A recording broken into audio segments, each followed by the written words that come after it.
First, from a sociological perspective, the metaverse is reasonable and its existence is indeed justified. As mentioned earlier, young people today are digital natives. When it comes to the commonality between the virtual world and the real world, these multidimensional worlds, I actually think their understanding is even better. They also have this need, right? They actually prefer this era of digital twins in the physical world, where everything can have a digital twin, right? So in the era of digital twins, whether it's NFTs, the metaverse, or Web 3.0, these phenomena exist and are happening. I think this kind of expansion is a sign of social progress, and it's also a reflection of this generation's unique characteristics, shaped by their life experiences, living environments, educational backgrounds, and the empowerment brought by technological advancements in their era. I think that's the first point, and I believe it's very meaningful. Personally, I'm also learning about this. The second point is, from another perspective, since society is still a physical world and the mainstream environment is as well, many social issues nowadays are often caused by slow changing variables and structural factors like population. So when it comes to the metaverse, NFTs, and things like Weibo shops, they're kind of in the middle. Actually, there's also an issue of development boundaries here, meaning that they really need to promote the healthy development of society's basic environment. Right? As for the application scenarios, they're probably limited to things like consumption and the service industry, focusing on industries that aim to make people's lives better and healthier. I think that's where the opportunities are for these industries and technologies based on blockchain and the like. Only then will the development of industries like social media product technology be relatively healthy. For example, things like digital currencies, NFTs, and what we call blockchain. So if you use legal tender, no country in the world will welcome you, because it's basically like competing with the government for authority. If you're talking about the metaverse and these kinds of digital goods, and we're using them extensively in education, or in gaming spaces, or in military and social networking environments. Even things like digital marriages in this era of digital twins are already happening. Then society will have to put some limits on you. So I think there's a concept of boundaries here, just like with capital expansion. In fact, the expansion of the digital twin world also faces the issue of order versus disorder. There's also a question of red and green lights, of when to stop and go. I think when you put it this way, everyone can understand, including what we just talked about, the development of Bitcoin and digital currencies. It's really been a bumpy road, and a whole series of problems have come up. Around the world, there have been periods of expansion, periods of contraction, and times when these things have been cracked down on. So I think there are definitely challenges in this process. Third, I think in this era of the metaverse and strong digital NFTs, at its core, it's decentralized.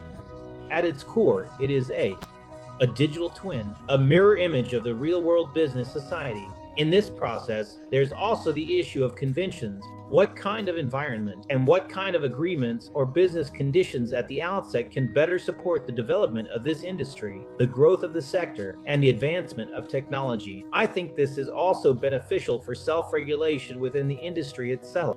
It serves a higher level of civilization in the digital age. I believe that if this digital age civilization improves, it will also benefit the development of this industry. Right now, young entrepreneurs, especially those of us starting new businesses, are facing tremendous challenges. In light of these challenges, I think we should also say a few words to our entrepreneurs and young business leaders. These 2 points might not necessarily be effective, but they are part of a very honest discussion. The first point is, if your technology is advanced enough and truly cutting edge, my personal advice is to speed up your fundraising and not get too hung up on valuation. Because when faced with a bigger goal, that's just how people are. Small gains can be set aside. Right now is a time to focus on the big picture and not sweat the small stuff. We have to understand that the challenges ahead will definitely be tougher than what we're facing now. And we still have a normal window of opportunity for global communication and exchange. There is also an era of China's economic rise. Even if we close our doors for 20 years, once we open them, all our strength will burst out like the red sun. So if I can't win the poker table, I will win the second one. If I can't kill you, I will definitely die. You will definitely become stronger. Strength is what matters. So if your technology is robust enough and your energy is strong enough, then valuation isn't that important. Survival becomes the top strategic priority. That's why we need to handle big challenges with ease and focus on the big picture while letting go of the small stuff. This is the real test for those in charge. The time when strategic decision-making matters most is when person at the top can't be confused. If you're tough and resilient, this is how a tech company operates. I've written about this. Valuation isn't the same as market capitalization, and market capitalization isn't the same as real value. For medical insurance, stay calm. Don't play the valuation game or talk up the market. Get ready to be the sickle, because the market is like a field of leeks to be harvested. But honestly, this market isn't just leaks anymore. That's the first point. Second, for some companies that aren't so tough, maybe their technology isn't that advanced, and they're more focused on traffic, market trends, or certain applications, those kinds of companies. It's the same for them. First, if you could raise funds, do it as soon as possible. Second, and I think this is really important, cut all unnecessary expenses. Let go of any illusions and focus on the most basic actions. The most important thing is to make sure the company survives. Survival is everything right now. If you can't survive, as I mentioned earlier, speeding up fundraising and spending will just lead to an early demise, while waiting it out is just a slower path to the same end. But in this process, what's really crucial is whether you actually have the ability to survive. If you don't, then whether you die early or die later, the outcome is the same. However, if your company is actually pretty good, maybe your technology isn't that advanced, but your application scenarios are broad, then this is when an entrepreneur's ability to manage finances and operations really gets put to the test.